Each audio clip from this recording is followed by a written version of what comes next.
Welcome to Concrete Conversations, the Indian real estate podcast.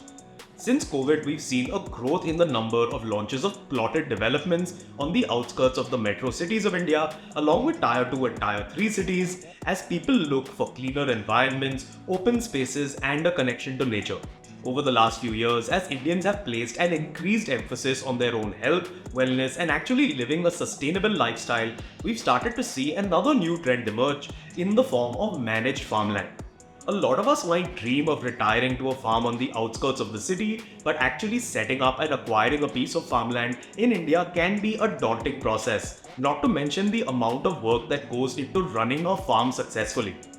To solve for this, today's guests from Hosachiguru farms are actually working on managed farm plots using technology and principles like regenerative agriculture and permaculture to realize the vision of these urban farmers.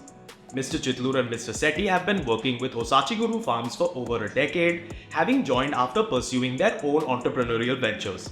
Today, Hosachiguru Farms has more than 1,000 customers and has delivered more than 1,200 green acres in states like Karnataka, creating ecosystems through timber and food forests that they are developing for their growing community of co-farmers.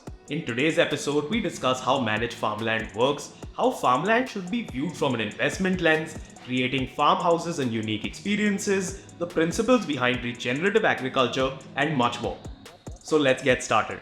Good evening, Mr. Sriram, Mr. Srinath. Welcome to Concrete Conversations. We're really excited to have you here and excited for this conversation. To start off all our conversations, we'd love to hear a little bit about our guests first before we get into talking about, in your case, Hosachiguru. Whoever would like to go first, but could both of you tell us a little bit about your career and how you got to where you are today? Very good evening, Akshay and Yash. Hosachiguru is a typical Kannada word, right? Hosa means new and Chiguru means the new shoot. That's what Hosachiguru means. And it was a journey that started almost a decade ago. In fact, just about a few days, we completed 10 years. So we are about 10 years old in terms of experience in this line of business, which is managed farmlands, a kind of a segment that we, created over the last 10 years. So that's where we come from. And I'm one of the founders along with Sriram and Ashok. Of course, they started this journey 3 years prior to me joining them. But for them, it was more of a weekend hobby when they kind of, started Hosachiguru. They were still working in the corporate world. When they started to take this up a little more seriously, and then that is when I joined them in 2013. And I was lucky to be one of those first guys in, right, along with another partner, Hemant. So we were 4 of us. That's when we kind of looked at it as a commercial or a viable business model, which can be institutionalized. That's way back in 2013. Though Sriram and Ashok had, done quite a bit amount of work in terms of, managing farms for others and at the same time launching their first project where I was a customer. But, till such time, they were only testing the waters, right? And when they decided that they will go full hog, that's when me and Hemant joined them. So we started this journey in 2013 as an institution. And the initial days, were always a challenge because, the whole model is very new. People are not aware what a managed farmland is, right? And you will have to sit and explain the entire thing. And any real estate means a lot of investment, right? For people, they put in money. So, having them to trust on us is not very easy. And we have no proven model as such because anything that we do is a long-term affair, especially when we start to grow trees and all of that. It's a long-term affair. We were very cautious as well. And we also were not too aggressive in the initial days. In fact, at the most, we would have done 1 or 2 projects every year, nothing beyond that, right? So from that perspective, we were very slow. And, that kind of also helped us learn the various ways of agriculture because doing 1 or 2 farms vis-a-vis doing multiple farms has its own challenges. And up until 2017, we had done about 6 or 7 projects. And we were lucky to have one of the customers who was Mr. Venkat Narayan, who is now the CEO at Prestige Group. He was one of our customers and we were managing his lands. And during the course of conversations, he really liked what we were doing, especially, they were on the concrete side and we were on the greening side, right? So he really fell in love with what we were doing. And he then, looked at this as a big, at a larger scale, and he invested with us. And, in 2 ways. One is he managed to take off some of our assets so that we could get some money power and then also put in some equity. And that's where we really were able to take this company to the next level. And we were also lucky in many ways that, post the investments, and we did some 2-3 projects, and then COVID hit us, right? But everyone knows what happened during the COVID times. People felt constrained in their small homes and they wanted larger spaces. And during those times, we had a lot of success stories where, a lot of customers were at the farm and having their work from farm or, schooling from farm and stuff like that. So there's a lot of stories that were there for people to share, right? And when we just opened up after COVID, it was a real windfall for us. And, we were able to gain a lot more traction and a lot more growth in those times. So it's been a kind of a fruitful journey. Prior to that, in the initial years, I worked with GE for a very brief period, then started my own merchandising company, and I used to serve a lot of corporates, right? And during that course, I ventured into various businesses, including agriculture, right? So I tried my hands at farming in terms of Safed Musli, in terms of ashwagandha. These are all herbs that that gained a lot of traction during 2008, 2009, right? And we did really large scale, and I ended up burning a lot of money from my dad and his resources. And unfortunately, when I went to the market to sell them, I was able to only recover the transportation cost. So I've kind of gone through those phases of agriculture personally as well. And then I've seen Ashok and Sriram being very cautious, taking gradual steps and making sure they're doing it the right way, right? And that's what really inspired me about them. And, when we hit up on the idea of combining real estate and agriculture, I think it really worked for us. And that's how I kind of joined the team and, we took it forward. But over to Sriram, because he has a longer corporate history. And then, of course, my other partner, Ashok, as well, right? He's senior to Sriram. And, he has also had about 25 years of corporate experience. And both of them were colleagues in, various companies. So over to you, Sriram. Thanks, Srinath. What Srinath did not mention one thing. He actually started a real estate article or book called Real Estate Quarterly, and he interviewed us for an article. So I was explaining about Hosachiguru model, that there is a need for people. People have their dreams. It's one of their dreams to have a farmland, but they really don't know how to go about. He was like, more than writing article, I was thinking that, he wants to be with Hosachiguru, and that's what it happened. And it became very serious post that, so, like he said, we started off, in 2009, I was in Satyam Computers, and then I left Satyam Computers, started my own IT services company. I had an office in the US, but that was not really satisfying, giving the satisfaction, job satisfaction, we call it as, right? There was always, customer anxiety. Customer is not really happy with what we are doing. And we were one of those, so many people, there serving, providing IT services, but we are not really creating a product. So that was there deep in my, heart.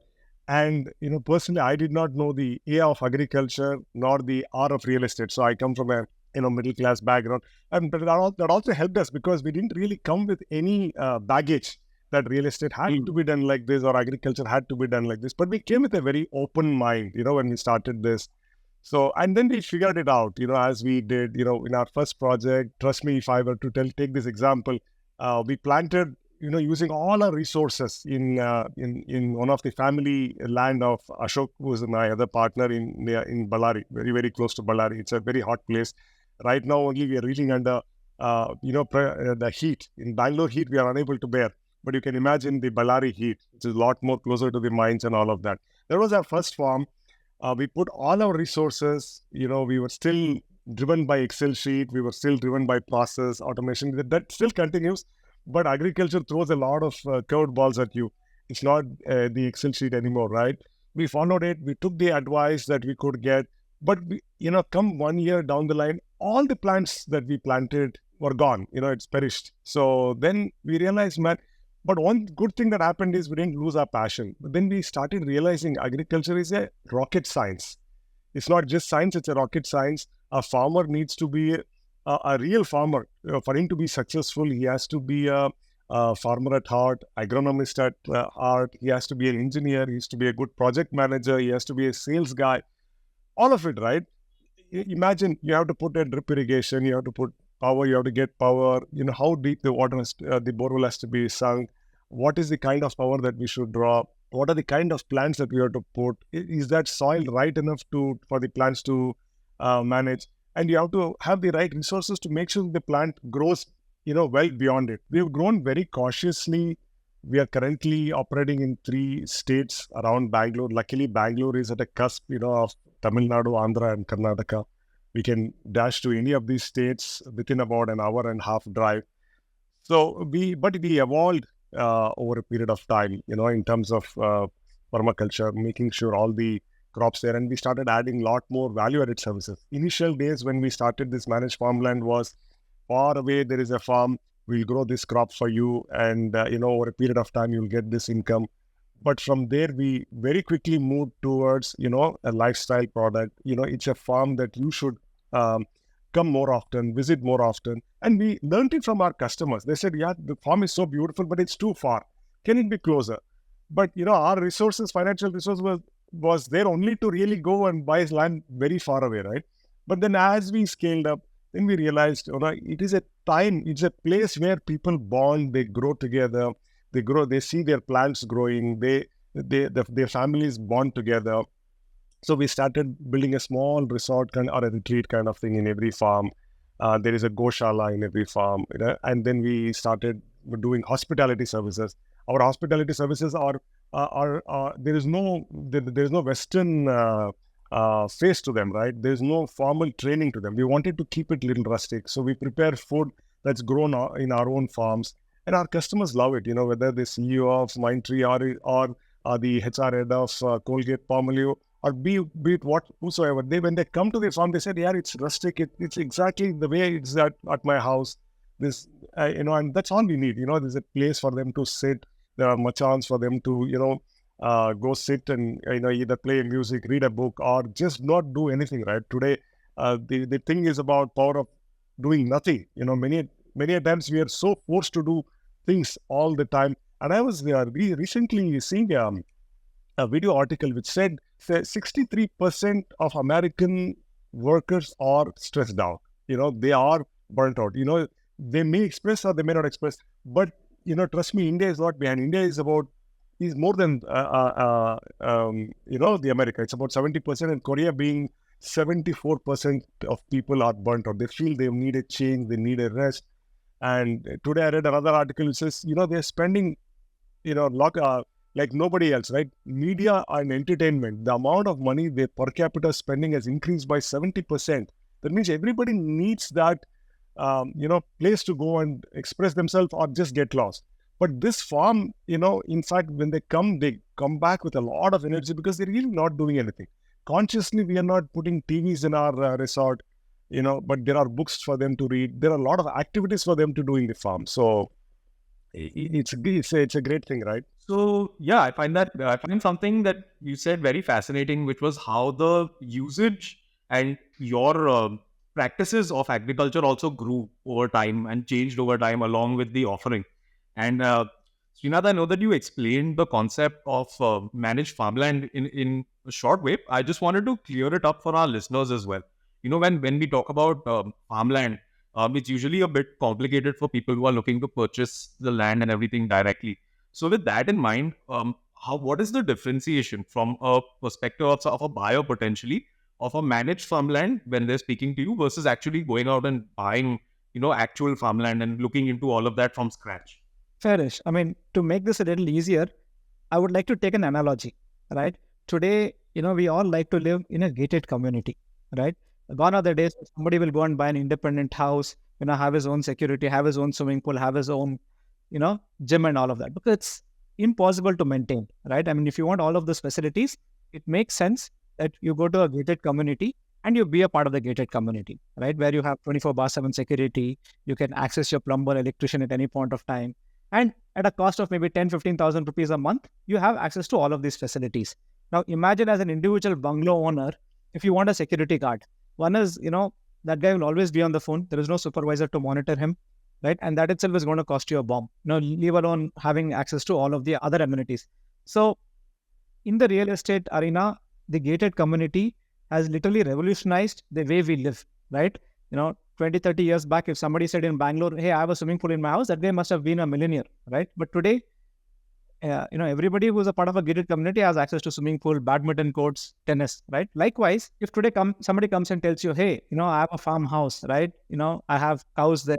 I have somebody who can cook food for you. Why not we go there and, enjoy a weekend? Then that guy must be a super wealthy guy, because it's not easy to maintain all of these things. What we have, we've democratized that space.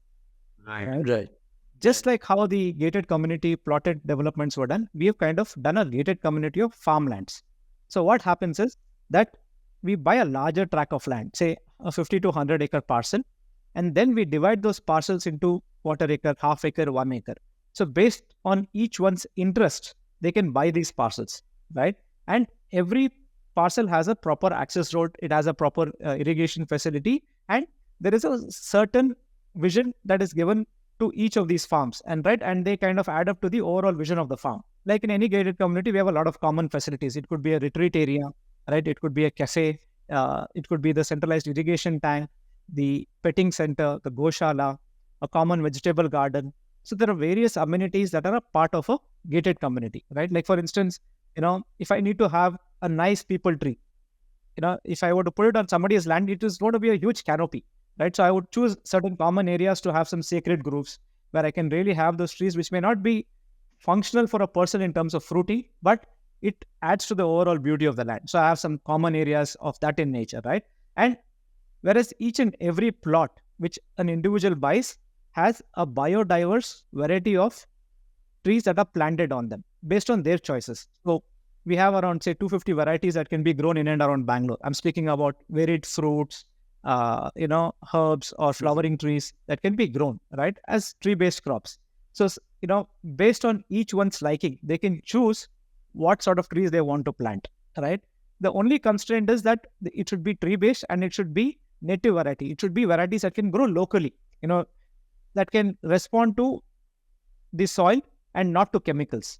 Because a lot of plants today, there are high response varieties in the sense, with the soil itself nurturing the plant will not grow. You have to give external chemicals. Like if you want a dragon fruit to grow here, which is not native to our country, right? You may need a lot of external inputs, right? Or you want a hybrid variety of plant to grow, then you may need a lot of external inputs, right? Whereas the native varieties are accustomed to these areas. They're good for the soil, they're good for the flora and fauna, and we put a varied variety of trees, right? So each farm is a mini food forest for our co-farmer. So they can buy the farm, they can construct their farmhouse, right? They're a part of a larger gated communities where a lot of like-minded people live there because everybody has come here to have their own farm. Somebody says, I want to, practice a hydroponic farm. Somebody says, I want to put up something else. It is their choice. But as long as it is under the principles of regenerative agriculture, or it is under the natural farming principles, or it is done in such a way that it does not affect the overall, thesis of the farm, right? That means we have 3 basic tenets, right, in our farm. One is what we call as the earth care. That means anything that we do, we need to enhance the value of the earth, either in terms of soil, in terms of water. We should not be destroying it, right? We don't want the entire places to be cemented like the way our cities are, right? Second is, it is people care. Today, knowingly or unknowingly, the largest footprint in terms of cancer is from people who are working on the farm because of the kind of chemicals that they're using, right? At the same time, it could be construction materials. It could be, having a swimming pool that has chlorine water. These are all things which are a challenge for, people who live there, for people who are going to come there, and for the earth. So we avoid any of those aspects. The third is what we fair share, right? We believe that, there is a share for everybody, right? And the ecology has to thrive with us. So which means, if a bird is going to come and eat a fruit, right, there is a share for the bird as well. Typically, what a regular farmer would do is he would protect his fruit. If it's a chemical farmer, he would spray something so harsh that it will ward away the bird. If it is an organic farmer, he'll put a cover around it. The parrot will not come and eat it, right? But what theory that we believe is that if the bird is going to eat the fruit, it is also going to eat the insect, right? And then it will also eat maybe a mite or a acid or a smaller, creature. So there is an ecology at play. So we welcome the ecology. In fact, in all our farms, we have a bird perch, right? In some of the farms, we have an insect hotel. Some of them decide to keep beehive, right? So this is that we inculcate so that we go with nature. Like, when Sriram said we all find solace in nature, right? That is the whole idea. So with that in mind, each and every farm is designed, and it is not just about, what each one grows, but how are we thinking in terms of, the future? Can this soil continue to provide for us for the next 10, 20, 30, 40, 50 years? Can every year get better, right? So, can every year, can the water table increase? Knowingly or unknowingly, agriculture has the largest water footprint, more than industries. It consumes a lot more water and it negatively impacts, right? Now, but we also know that forests are the ones which hold water. But not everybody is growing forests, because forests, if you have to grow, you don't get anything there, because a lot of it are only support species. So can we design it in such a way that with every passing year, the water table only increases, right? And we design it in such a way that, when the trees grow, even the canopy don't affect each other. They complement the growth of each other. So there are various thoughts that go into the picture, right? Okay, we know there are incidents of fire that can happen. How can we mitigate those risks? We know there are animals that live, in and around the area. How can we kind of design for them, right?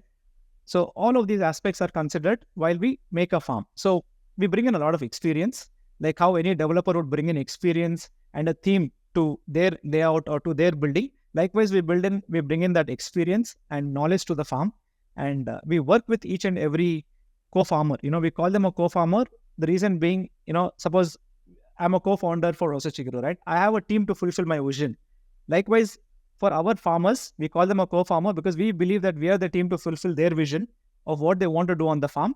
And we kind of set up the groundwork, we manage it for them, right? So one is, they get the experience and knowledge, and because of the gated community, we're able to bring in all the facilities, right? The second thing is that our cost of operations are drastically reduced. Like any gated community which can manage their affairs at 10,000 rupees a month, right? Say if somebody has bought a quarter acre with Hosachiguru, in about 45,000 rupees a year, his land is taken care, right? So if somebody is saying, hey, no, I want to grow my own food, I want to, live off a farm, the best thing is to be a part of a community where they have a like-minded people, and there's a lot of convenience given to them. Right. And I completely agree with you. It opens up so many possibilities with the shared resources, and co-farming is something that, I'd like to get back to later as well. But before that, I sort of had one question that I wanted to get out of the way. And I know that, when I know the usage you've described for the concept of managed farmland. But in India, I think we have a sometimes bad habit of, when we look at property or real estate investments, there's always a return angle that people by default have. So I thought that would be something that, it would be best to clear out, since we're talking about the land usage and the goals of someone looking to invest in farmland. What is your opinion? And either of you can chime in on this. What is your opinion on someone who's buying something like this? Should it be looked at as an investment or no? Because that's not the usage. No, absolutely. See, when somebody is putting their money through the nose, it should never be a liability. It should be something that is worthwhile. It should be an investment, right? Now, if you just look at in and around Bangalore, I'm not sure how the scene is in and around Mumbai, but in and around Bangalore, across the outskirts of Bangalore, there are layouts after layouts, right? You can't believe, you just keep driving, you will see plotted developments, and people buy 3 plots, 4 plots, 5 plots. They just buy, right? In the hope that sometime it will appreciate, and this is a worthy investment for me, right? So we believe, wealth is best when experienced, right? If you look at some of the specifications of the builders, there is so much of money that goes into development, right? And hardly any money that goes into the land, right? Because you would see in some of the areas that developer is selling at 10,000 rupees a square feet, right? Next door, there's another developer selling at 3,000 rupees a square feet, only because of the differential development, right? Now, that development is a depreciating asset, right? It's only the land that appreciates. It's the underlying value. The same thing is with farmland. It will appreciate, but it will appreciate at a faster pace. The simple reason is this, Yash. Most of the lands, for farming are in the outskirts. They are beyond these, areas which are suited for the layouts, right? So we go beyond that. Now, everybody knows the outskirts are the ones which really appreciate. Right now, we're speaking about, South Thane and North Thane, in Mumbai, right? Likewise, right. In Bangalore, if you go back 30, 35 years, nobody spoke about Devnalli. They were all farmlands at that point of time. Today, that's the area around the airport. Now, today it has become plethora of plotted developments there. People are just buying it blindly. But the rates are at 6,000, 7,000 rupees a square feet, right? There was a time when the rates were 50 rupees a square feet, when there were farmlands, or 100 rupees a square feet, right? They've all gone up, 50x, 60x in the last 20 years. But if you see the city properties, 30 years back to now, the city properties have gone up only about 20x or 15x. They've not gone up the 50x like the way outskirts went, But the so-called outskirts are already bloated. They're already at a certain price today, right? The next growth is going to come beyond those. But beyond those, people can't look at plotted development because they say, hey, who's going to go build a house? It's too damn far, right? And if people have to invest there, their only worry is that who's going to protect my land? How am I going to have access to this land? How am I going to secure it? But if it's a farm, then people understand, hey, no, this is going to give back something to me. It's secured. It's a part of a gated community, right? So the outskirts are the ones which really appreciate because the underlying value of the land is so low today. It's like a small cap stock, right? But the fundamentals are clear, because the fundamentals are the land, right? A small cap stock, and a large cap stock, right? But the fundamentals are the same. Even in the areas we were operating, we were operating in Andhra, like Sriram was saying, about an hour and a half away from the airport, till about 2018-19, there was hardly any development. Suddenly, Kia Motors came, the entire landscape changed. So outskirts, if you look at a horizon of 10, 15, 20 years, the multiplier effect is a lot higher, right? And during the course of it, you're getting back something, no? True. See, it's important to create a right product. We feel a lot of plotted development which has happened in the outskirts. It's a rush, because that developer did, I also do. And he sold, and hence one more developer comes, right? We want that positive cycle, the good cycle to start for farmland as well. Suppose, imagine, see, plotted development comes with a 30-40 site or a 2,400 square foot site or a 50-80 or a 4,000 square foot site. See, it comes with a certain budget, price and things like that. But when you want to buy farmland yourself, when you go seeking for it, it's not available. It's not a manufactured inventory, right? It's available and it is sold by farmers only when they want to sell for their own personal needs, medical emergency or a wedding in the family or some children to study, some things like that. So with Hosachiguru model, what happens? We would have spent a lot of time aggregating the land from the farmers, making it as one piece and then sell it as smaller units for you to own based on your budget. And it's a right product. So if you were really looking to buy a farmland, instead of buying a standalone farm, which is more of a liability than anything else, because let's say you buy a farmland, you have 1 acre somewhere, you drill a borewell, suddenly neighbor comes and sets up a unit which will create more pollution than you can imagine. Or if there is a poultry farm, right, the insects, you can't live with it. You will just run away from it. So farm, it has to be in an ecosystem of like-minded people and which has a certain character and all the elements that is required to make it as a farm. And we also came up with a concept of app. Our co-farmers should not call Srinath, Sriram, Ashok or anybody in the team to ask, hey, what's happening in my farm? I heard there is no rain. Is the labor coming? Or is my plants irrigated? So we created an app called My Farm app, which is again an industry first, every co-farmer that owns a farmland with us, they get an app. You can download that in the iOS or the apps or the Android store. And you just put in your phone number and log in there. They know. And the app already tells you the amount of land that you own, the number of trees that you own or planted, what is the age of them. Like a bank ledger, you get a statement. Okay, today the irrigation was done. Following day, the fertigation was applied. So day weeding was done. So day plant was, if there is a mortality, suddenly we had a fire incident. We do so much to take care of it. We were so proud and at the same time very humbly saying this. There were so many fire incidences around happening because of the dry. The leaves have become bone dry. There's no moisture because we have not had rain for the last 5-6 months. Luckily, our staff, we have made sure the water is available at the boundary areas. A small human mischief should not really create that fire with us. Even if there is, we go back to them with water lines and then immediately, dose off the fire. And we've reclaimed the farm, right? So all of those incidences are also reported. So you own a farmland and you know what's happening in your farm without asking anybody. Like, if you own a stock, even if it's 5,000 rupees worth of stock, today if the price goes down also, tomorrow the price has gone up also, right? To that extent, we want to make sure the ownership of the farmland should be felt a lot more elegantly, right? Hassle-free ownership and the trust that they build, that they have in us, should be delivered to them with us without us being there, for them all the moment, right? So they're always connected to their farm. Right, absolutely. I'm thinking of this idea of being connected to the farmer, and I'm reflecting on what Mr. Sriram, you and Mr. Srinath, you have just discussed about the model. One of the ideas we discussed was the aggregation of land so that we can really form and structure the ecology and the ecosystem of all the parcels of land, all the co-farms together. With that in mind, I wanted to discuss and flesh out a little more this concept of co-farming, and as well as the work that you have to do with the associations.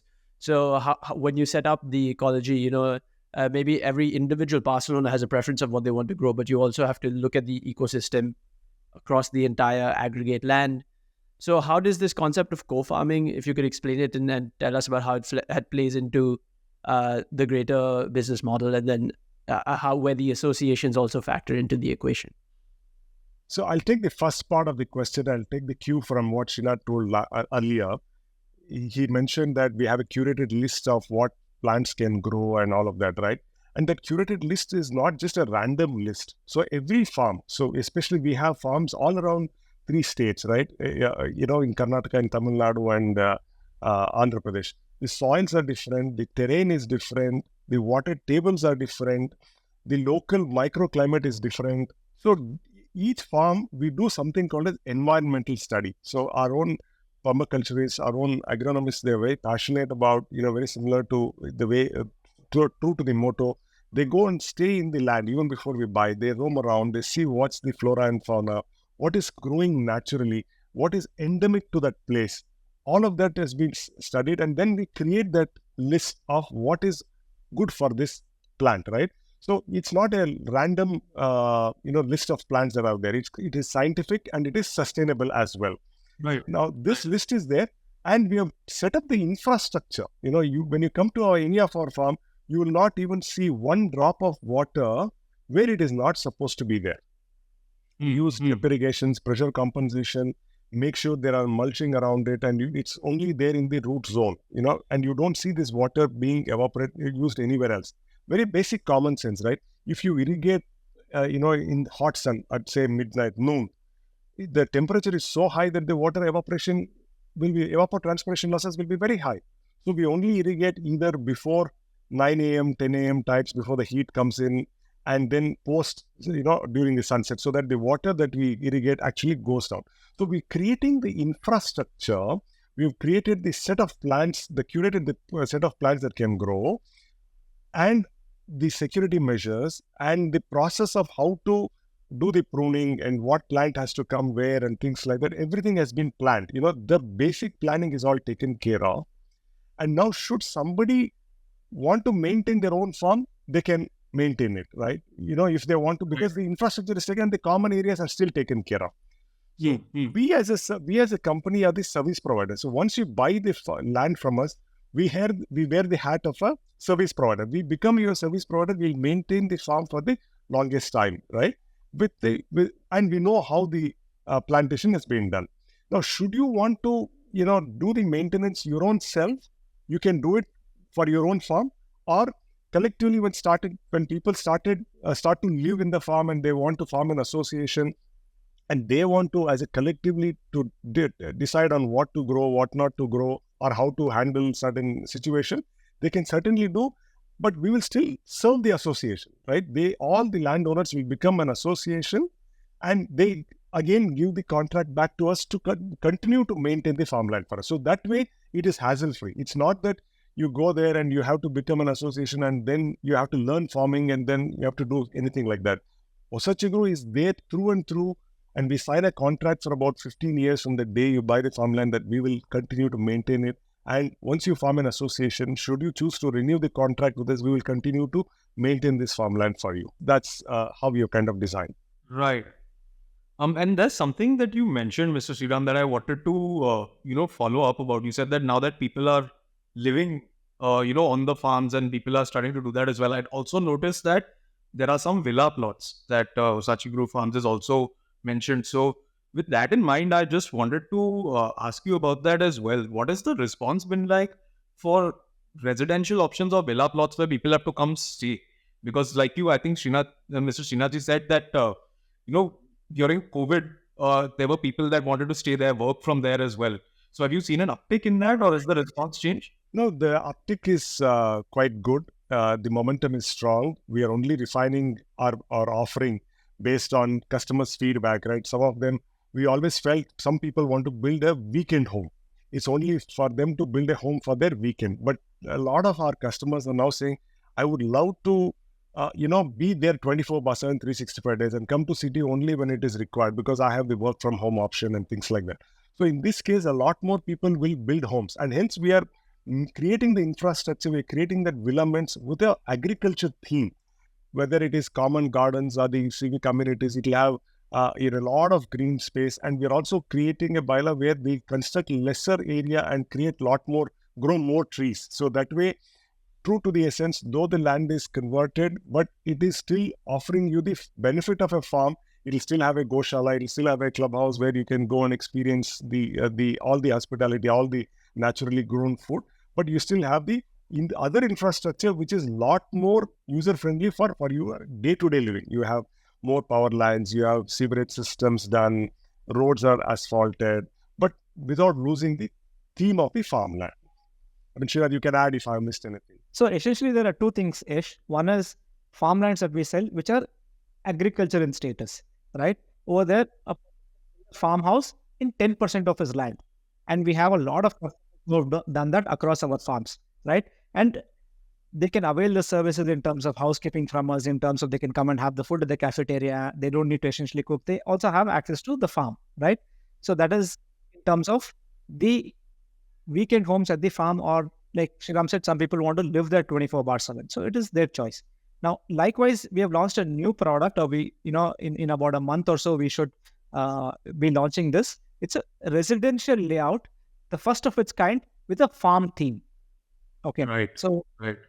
If Bangalore is called a garden city for a particular reason, right? Because every house has a garden.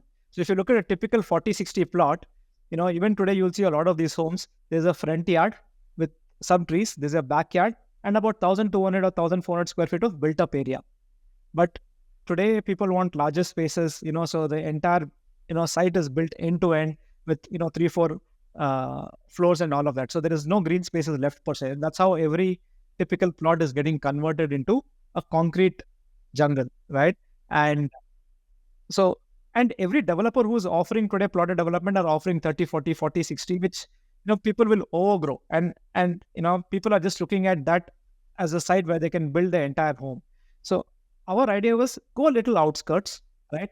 Get a residential layout, in terms of the CP approvals and all of that, with regulated under RERA, and then ensure that the minimum size of the plot is at least 5,000 square feet plus, right? So what happens is our minimum size of the plot is 60-90. So within 60-90, 50% would be a typical mini food forest, right? Where it would be carefully designed based on the needs of the customer, of the residential layout owner. The balance 50% he can construct. Most people who kind of like farming also like sporting. So what we have done in that particular residential layout is we've put a host of sporting amenities. It could be a football ground, to lawn tennis, to badminton, to indoor games and a swimming pool. Everything is being done there in such a way that they can enjoy a lot more outdoors rather than being indoors. And every plot is a large size. A lot of information also causes challenges, but we want a lot more aware customers. We want people to come here with a particular cause,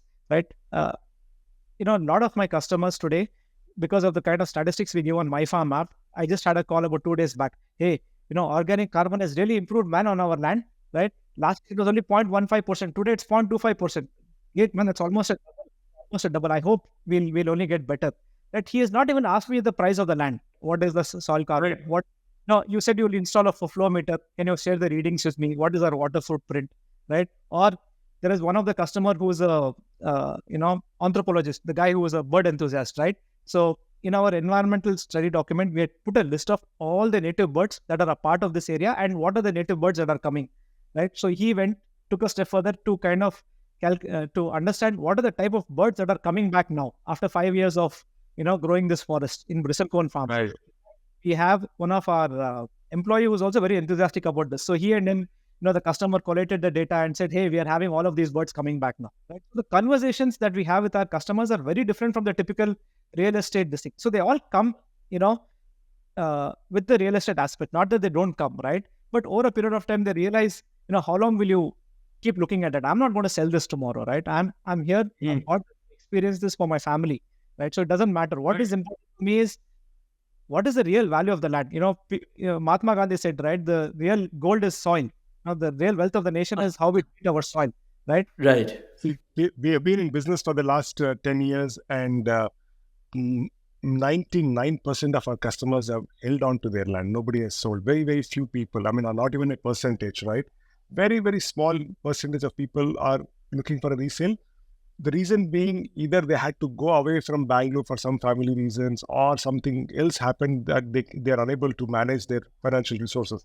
But otherwise, none of them have really bothered to really sell this, because they have bought this with an intention to really make it planet friendly, make it pocket friendly, it's a finite resource. Nobody is manufacturing land anymore. And if the quality of the land is good, it only means the land is appreciating the asset is becoming more productive, more fertile, and it will only continue to add value to both the person who owns it and also to the planet. Right. We're talking about land being a finite resource. We're talking about regenerative farming. We're talking about bringing people out of the city to the farms and really getting them involved with what's happening on the land. Going forward, do you envision also potentially bringing farms closer to the cities? And if yes, what would that look like? If not, what would you say is the long-term vision for Hosachiguru? But ideally, we want the farms in every backyard, So the idea is, to become a farm admi, like Srinath said earlier. But there's only so much that we can do, right? Bangalore is the fastest growing city in the world for the last consecutive 10 years. It has been growing, and so are other metros of India. It is India's decade, right? People say it's not India's decade, it's India's century. So a lot more economic development is going to happen. A lot more people may come back to India. Lot more after, money is into people's hand, right? So getting farmland inside the city is almost going to be impossible unless you really create some magic. And like, Hanumanji carried the Sanjeevani Parvat. It's not possible. So we only have to go to the farm. Farm cannot come to us. We have to go to farm. But still, we are able to, luckily with all the satellite town ring road kind of infrastructure coming, the entire Bangalore, 8 satellite towns around Bangalore are being connected through a ring road. So those connectivity is really helping us, our co-farmers, to go and reach the farm faster. And we will continue to, do more farming and, make sure that we create so much more amenities and make it so much more friendly for the co-farmers to go more often to the farm and experience and be with their family and bond with their family there in the farm. Right. Yeah, Akshay and yes, mark my words, 10 years down the line, if you have access to good water, if you have access to the food which is grown in the most natural way, and if you have access to clean air, that's the biggest wealth that you can have for yourself and for the next generation. And that's what, I believe any farmland developer can offer back to the country and to the people. And every city should have multiple farmland developers coming and looking at this as a great opportunity, because people want to have this. The only challenge is it's a little different from the typical real estate. And, after doing a couple of projects, I'm sure they will fall in line, and everybody should look at entering this area. It can't just happen by 1 or 2 people. There are a lot of people who are coming from the real estate side into agriculture, but I wish a lot more agriculturists get into real estate. That's where the change will happen. On that note, I just wanted to say a huge thank you to the both of you for coming here and explaining this entire concept. And I think Akshay and I both look forward to seeing how this concept grows and to see the growth of Hosachiguru farms also in the future. So thank you for your time. Thank you so much. Thank you so much. Thank you. Thanks for having us. All the very best. Thank you for checking out Concrete Conversations, the Indian real estate podcast. Check us out on Instagram for more short form content and highlights from our episodes. And if you have any questions, do comment on the video and let us know, and we'll try to answer them in an upcoming episode.